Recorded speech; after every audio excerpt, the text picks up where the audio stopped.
حضرت امام حسین علی مقام رضی اللہ تعالیٰ عنہ کی شہادت مبارکہ سے جو ہمیں اسباق ملتے ہیں اس میں سے دو ایک سبق آپ کی خدمت میں عرض کرنے۔ پہلے تو یہ یاد رکھ لیں کہ اللہ تعالیٰ نے اپنے محبوب کریم علیہ السلام کی زبان سے ہمیں یہ پیغام دیا ہے کہ تم مجھے یہ کہو کہ اے اللہ ہماری نماز، ہماری قربانیاں، ہمارا جینا اور ہمارا مرنا یہ سب اس رب کے لیے ہے جو تمام جہانوں کو پالنے والا ہے۔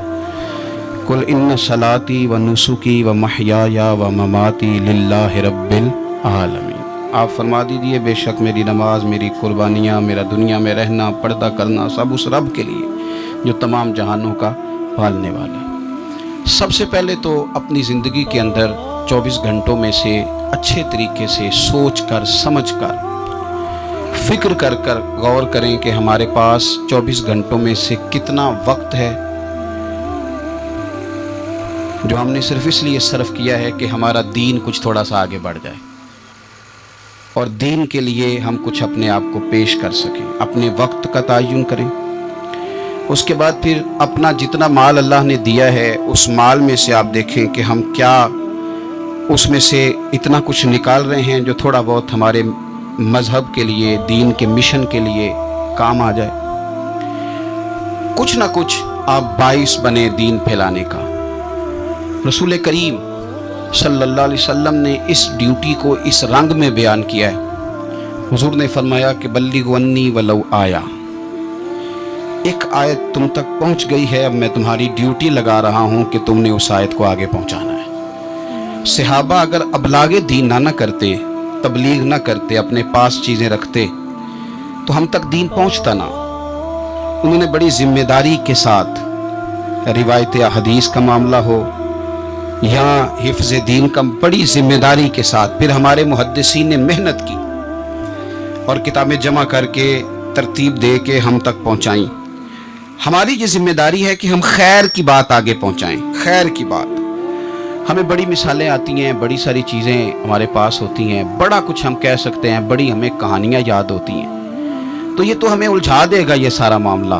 کیا یہ اچھا ہو کہ ہم جمعے والے دن اپنے خطیب صاحب سے جو حدیث سنتے ہیں اسے اچھے طریقے سے ذہن میں بٹھائیں اور پھر پورا ہفتہ گھر کے اندر، بازار کے اندر، گلی کے اندر، دوستوں میں، بچوں میں جب بھی بیٹھیں تو اپنی بات مدینے والے رسول کی بات سے شروع کریں، اور آپ کو ذائقہ اتنا ملے گا کہ کسی نے حضرت ابو ہریرہ رضی اللہ تعالیٰ عنہ سے پوچھا تھا کہ آپ کو کیا شہد لگا ہوا ہے کہ ہر وقت لوگ آپ کے گرد بیٹھے رہتے ہیں، ہر وقت مجمع رہتا ہے؟ کچھ لوگ ہوتے ہیں نا جی، وہ بیٹھ جائیں تو محفل ہو جاتی ہے، چلنے لگیں تو جلوس ہو جاتا ہے۔ کچھ لوگ ہوتے ہیں تو کہا حضرت آپ کون سا شہد ہے؟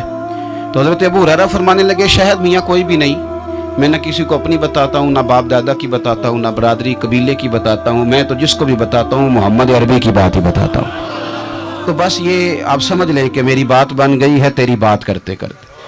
تو ایک یہ بات آپ نے ذہن میں رکھنی۔ دوسرا پیغام میرا آپ کے لیے یہ ہے آج کی اس خوبصورت بزم میں کہ دین اور دیندار لوگ ایک نیکی کریں کہ وہ لوگوں کے دلوں میں اگر دین کی محبت نہیں بھر سکتے تو کم از کم نفرت تو نہ بھریں۔ اب تو یقین کریں کہ تکلیف روز بروز بڑھتی چلی جا رہی ہے۔ یوں لگتا ہے کہ دین دنیا میں صرف بحث کرنے کے لیے آیا، لڑائیاں ہی لڑائیاں، مناظرے ہی مناظرے، بحث ہی بحث۔ کیا شکل دکھا رہے ہیں ہم لوگوں کو مذہب کی؟ اس میں صرف بحث ہے، لڑائی ہے۔ نبی پاک صلی اللہ تعالیٰ علیہ وسلم کم ناراض ہوتے تھے، لیکن مسلم شریف میں حدیث ہے، کچھ لوگوں نے شکایت لگائی کہ یا رسول اللہ صلی اللہ علیہ وسلم ہماری مسجد کا امام لمبی نماز پڑھاتا ہے۔ کوئی اتنا قابل تعزیر جرم تو نہیں تھا، نماز لمبی پڑھاتا ہے۔ تو مسلم شریف میں ہے کہ اللہ کے محبوب صلی اللہ تعالیٰ علیہ وسلم غضبناک ہوئے، اور لفظ کیا ہے؟ حضور فرمانے لگے میں لوگوں کو دین کے قریب کرتا ہوں، تو دور کرتا ہے۔ فرمایا خود پڑھنی ہو تو جتنی مرضی لمبی پڑھنا، لیکن لوگوں کو مختصر نماز پڑھا تاکہ وہ دین کے قریب آئیں۔ حضور مفتی اعظم عالم اسلام شہزادہ اعلیٰ حضرت شیخ مصطفیٰ رضا خان صاحب رحمۃ اللہ علیہ، ہمارے دادا مرشد، آپ کے خلاف کچھ لوگوں نے کتاب لکھی اور بریلی شریف کے عرس میں وہ کتاب بانٹی گئی۔ 24 صفر کو علماء کی وہاں میٹنگ ہوتی ہے اور ہزاروں علماء اس میں راسخ العلم لوگ وہاں موجود ہوتے ہیں، راسخ العقیدہ۔ حضور مفتی اعظم نے وہ کتاب سامنے رکھی اور کتاب سامنے رکھ کے علماء سے کہا کہ یہ شرعی اعتراض ہے مجھ پر اور یہ اس کا جواب ہے، یہ شرعی اعتراض ہے، یہ اس کا جواب ہے، یہ شرعی اعتراض ہے، یہ اس کا جواب۔ جو شرعی اعتراض تھے ان کے جوابات دے دیے۔ فرمایا کچھ انہوں نے نا اخلاقی اعتراضات کیے ہیں تو میں کسی کی ذات پر اتر کر بات نہیں کرنا چاہتا۔ کچھ انہوں نے ذاتی اعتراضات کیے ہیں، اور جو مہذب قومیں ہوتی ہیں وہ کسی شخص کی شخصیت پر اتر کر، نیچے اتر کر بات نہیں کرتی۔ تو یہ شرعی اعتراضات تھے، یہ جواب ہے۔ تو علماء نے پوچھا کہ حضرت یہ کتاب کب چھپے گی؟ تو آپ فرمانے لگی چھپے گی کوئی نہیں یہ۔ کہ حضور نے آپ کے خلاف لکھا ہے تو آپ کہتے ہیں چھپے گی نہیں، آپ کو بھی تو چھاپنی چاہیے۔ تو آپ فرمانے لگے یار جی انہوں نے لکھا ہے تو کچھ بندے نا اس کتاب کی وجہ سے مجھ سے کٹ کے ان سے جڑ گئے ہیں۔ تو جب ان کا ذہن مجھ سے کٹا ہے، کسی اور کی طرف جڑا ہے، تو میں جواب لکھوں گا تو وہاں سے بھی کٹ جائیں گے، تو پھر منتشر ہو جائے گا ان کا ذہن، ہو سکتا ہے کسی گمراہی کی جانب چلے جائیں۔ تو چلو میری ایک ذات ہدف تنقید بنی ہے تو کوئی حرج نہیں، میں نہیں چاہتا کہ میری وجہ سے کچھ لوگوں کا ذہنی نقصان ہو۔ میں لوگوں کو مصطفیٰ کے دین کا پیار دینا چاہتا ہوں، دین سے بیزار نہیں کرنا چاہتا۔ مہربانی فرمائیں، میں نے جمعے میں بھی یوں دونوں ہاتھ باندھ کے کہا تھا تقریر کرنے والوں، نقابت کرنے والوں بس کرو۔ آپ اپنی تقریر چمکانے کے لیے قوم کو تقسیم کر دیتے ہو۔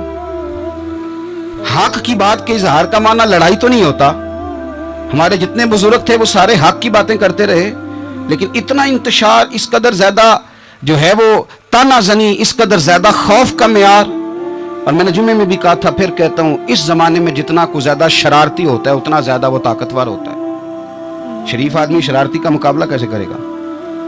ہم نے شرارتی لوگوں کو مضبوط کر دیا ہے۔ تو دین سے نفرت نہیں دلائیں، لوگوں کو دین کے قریب کریں، لوگوں کو دین کی محبت دلائیں، لوگوں کو دین کے قریب کریں، دین کا ذوق دلائیں، لوگوں کو قریب کریں۔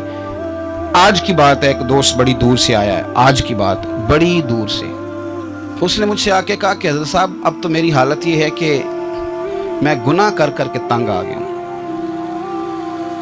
میرے ارد گرد گناہ کے مواقع رہتے ہیں، میں تنگ آ گیا ہوں، لیکن میں ایک منتشر آدمی ہوں، مجھے ہر وقت کا وسوسہ، ہر وقت کی پریشانی، ہر وقت کی مصیبت۔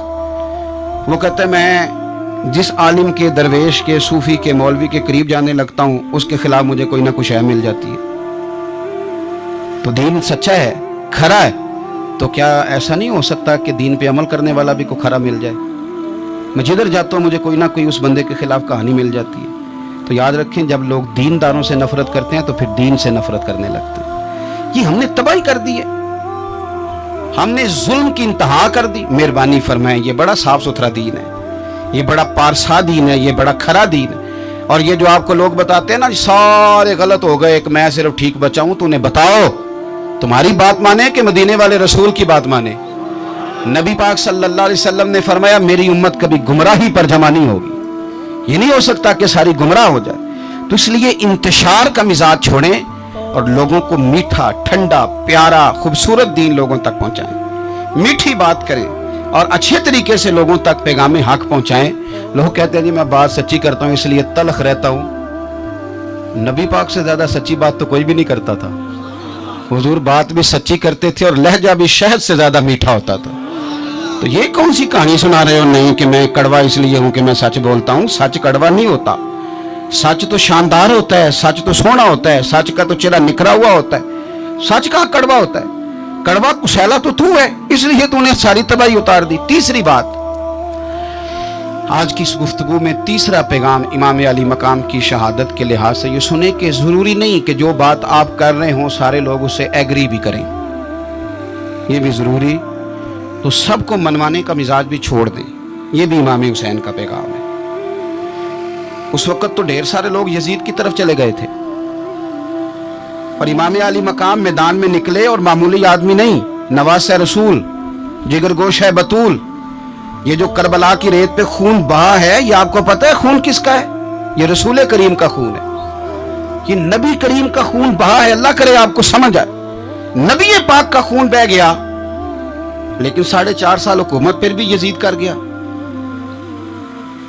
آپ کو کس بات کی جلدی ہے کہ سارے لوگ مان جائیں اور سارے ہمارے پیچھے لگ جائیں اور سارے